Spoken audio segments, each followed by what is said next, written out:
नमो नमः। श्रीमद् भगवद गीता के तीसरे अध्याय कर्मयोग के दूसरे श्लोक के साथ हम फिर उपस्थित हैं।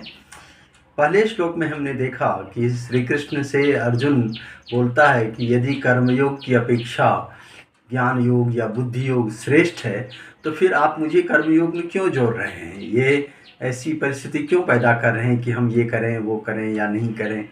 क्या हमें कर्मयोग से अपेक्षा जो श्रेष्ठ है बुद्धि योग उसी से जोड़िए। फिर दूसरे श्लोक में भी उसी असमंजस का, शंका का निराकरण करने के लिए अर्जुन कहता है श्री कृष्ण से, व्यामिश्रेणेव वाक्येन बुद्धिं मोहय शिव में तदेकं वद निश्चित्य येन श्रेयो हमाप्नुयाम।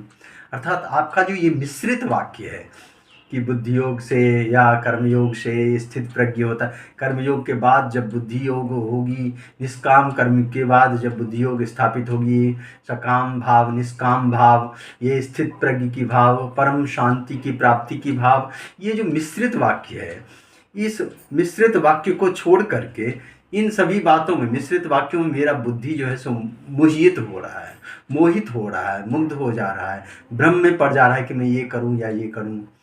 तो इसीलिए तदेकम वद निश्चित्य, इसीलिए किसी एक को निश्चित करके मुझे बतलाइए हे जनार्दन, हे केशव, जिससे श्रेयो हम आप, मैं अपने जीवन में कल्याणता को प्राप्त कर सकूं। धन्यवाद।